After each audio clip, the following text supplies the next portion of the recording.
All right, movie number 3 of the Welcome to the Blumhouse Amazon original films.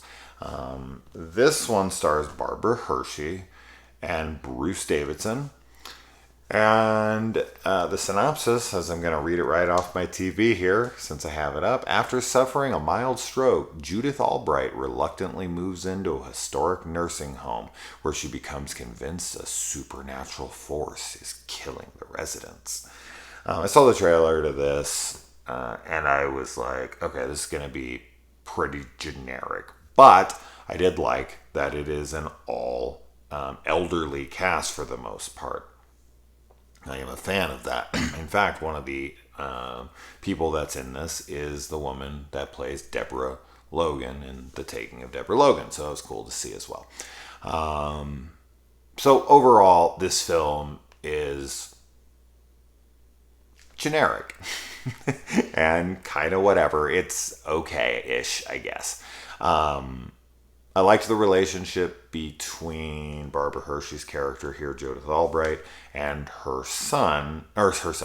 grandson. I thought that was cute and endearing, and he's really the only person that's like on her side. Everybody else thinks she has like dementia and is casting her aside. And of course, things are going on there. And throughout the film, you're questioning like, is it in her head or is it not? And there's a twist towards the end, and you can guess it probably about 30 to 40 minutes in if you're paying attention at all. So that one was pretty easy to gather. But even after the twist, there's kind of another twist that I wasn't expecting. In fact, I expected exactly the opposite. I was like, oh, well, now this will happen. And it didn't. And that kind of surprised me, but not enough for this rating to go up on this film.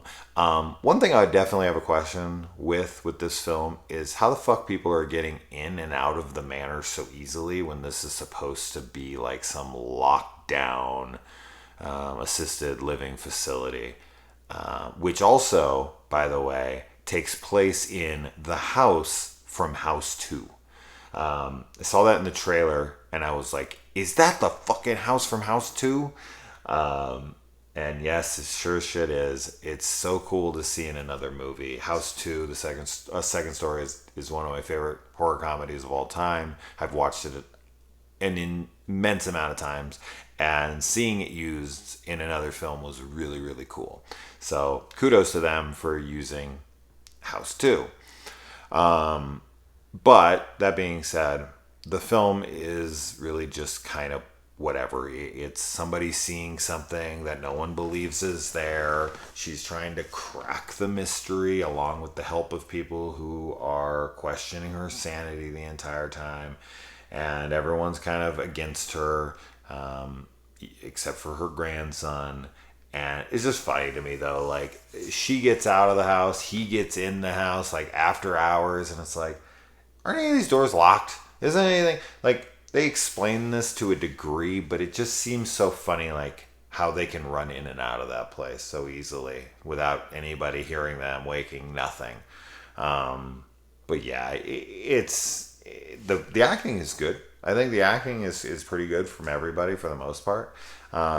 It looks nice, so all the technical aspects are good. But as far as the horror goes, there is like a monster in this, and I think the monster's cool. I think that it's got a cool design to it. But ultimately, the film just kind of falls flat in most of the horror because it's all been there, done that, seen it before.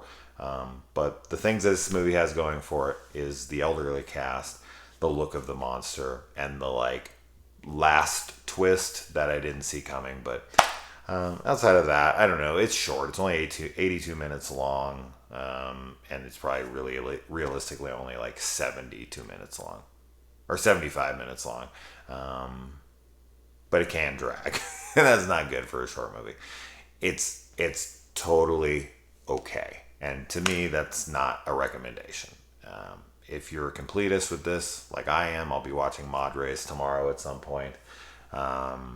Check it out, but otherwise, yikes, it's very mediocre, generic, whatever. Anyways, let me know if you watch it. Adios.